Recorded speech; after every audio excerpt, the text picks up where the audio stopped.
One of my favorites there from one of my favorites, Tambu, talking about the journey. And we are ready to head on the final stretch of this morning's program. We are looking at the local wet season, which got underway during the last week of May, while the Atlantic hurricane season began on June 1st. According to the Meteorological Service, both seasons are expected to be above normal.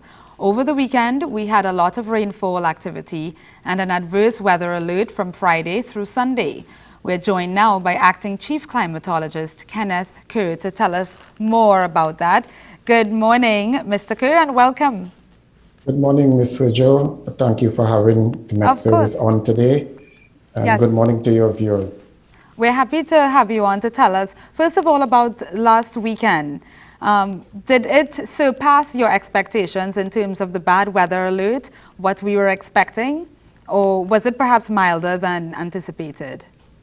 No, actually, we did forecast. The reason why we provided a yellow alert is because we have certain thresholds that we expect, and we did expect the amount of rainfall that we got, and we did forecast it, and we are right where we expect to be. In fact, this event brought just about half of the rainfall amount for June that we expect on average.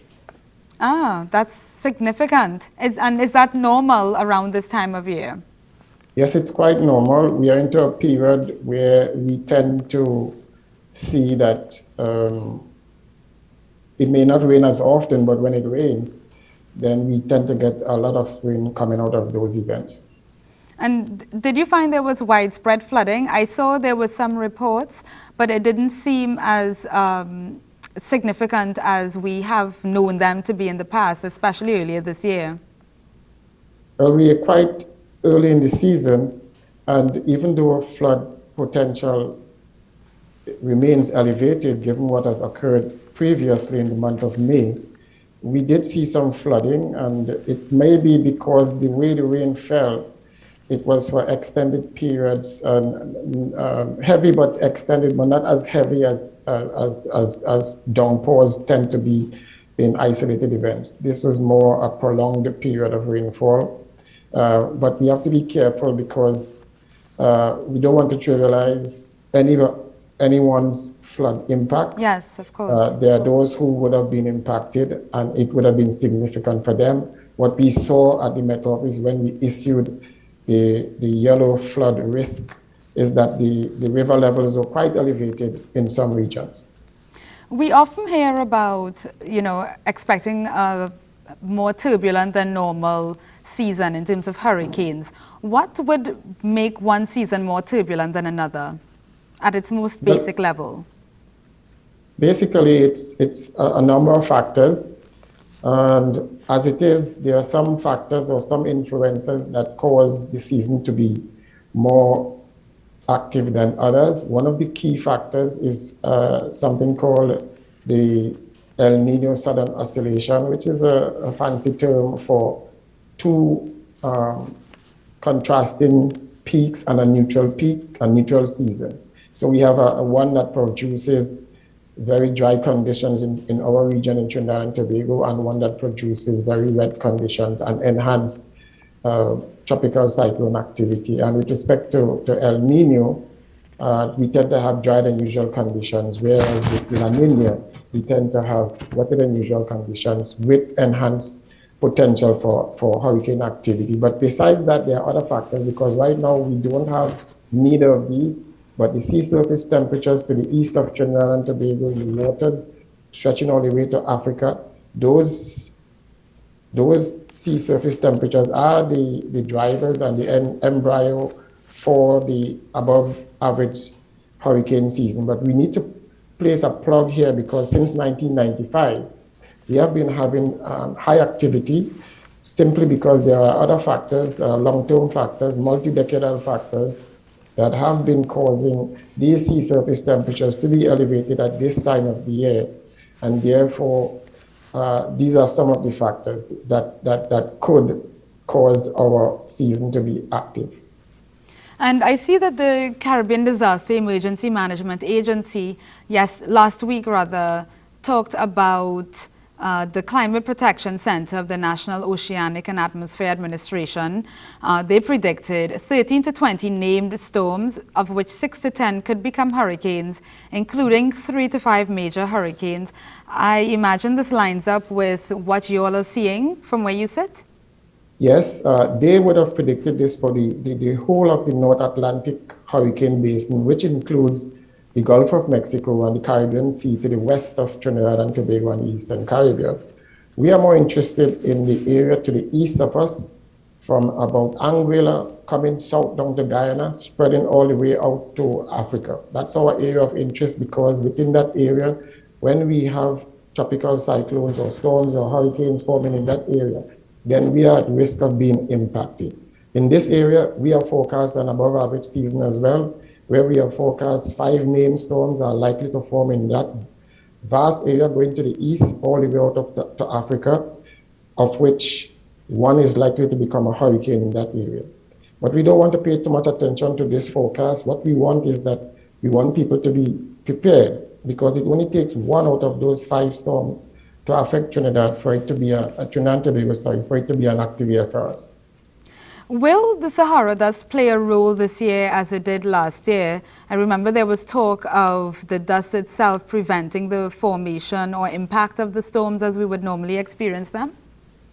Well, definitely the dust plays a significant role in hindering the development of storms. But if you recall, last year was the most active season that we have had on record, breaking the 2005 season record. So the dust does play a part. It all depends on how and when and where these systems are and the dust event at the time.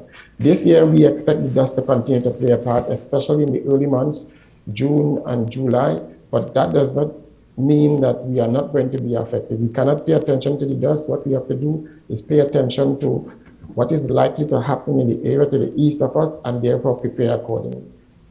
And so let's talk about preparation then. Where should we be in terms of our level of preparation as individuals, as communities, municipal corporations who have responsibility for clearing drains, cutting trees, etc.? And where should we be at this stage? Well, before even I get into that, I just want to place in the public domain, for those who may not have heard it, that even though we are saying that the season is better than usual overall, for us, the key factors is that within this season, we are also forecasting more than the usual number of heavy rainfall days. These are days with 25 millimeters or 1 inch or more rainfall. Usually we get about 15 of these days. This year we are forecasting as much as 20. Similarly, we normally get about 3 to 5 very heavy rainfall days. These are days with 50 millimeters or more, and we are forecasting at least 5 this year. So we are saying that because of that, we expect that the flooding potential to be elevated. As we have already seen, we are seeing flooding, but we are not just speaking about flooding, we are speaking about landslides as well. Areas that are prone to landslides are likely to be very vulnerable at this time of the year, given what has already occurred. So in terms of preparation, well, chances are, if you experience flooding in the past, you will experience flooding this wet and hurricane season as well. So we have to learn to make the adjustments, because we already live in these flood-prone areas. The best chance is maybe too late for this, but the best chance is to have a comprehensive home insurance policy that covers flood damage and high wind. But besides that, we can still do some preventive maintenance. So in terms of the question that you asked, we say that this is a good time to check or inspect the conditions of your roofs. For unhinged sheetings or shingles, check your rafters, because we are in the hurricane season that can become easily undone due to high winds during downpour or during stormy condition. Now is also a good time to check and clean your gutters or your spouting of blockages to ensure that they are able to capture the rainwater that they are intended to capture and carry it away from your home. If you can, I think that it's also a good time to, if you can move the spouting a little further away from your home so that the water doesn't immediately come in the vicinity of your house, then that will be a good thing. Also, don't leave it up to the authorities alone. If you can clean the drains in your close vicinity, just outside your homes, of debris that can prevent the water from flowing freely, then that might be a good thing as well. For those who are already in the flood-prone areas and are going to be flooded, because we have to be mindful of that, then if you can seal any areas that water can enter your home or your yard, then it might be a good thing to try to do that. It might sound as though it's a pie in the sky, but there are some that can do it, and we encourage it because it can make a difference.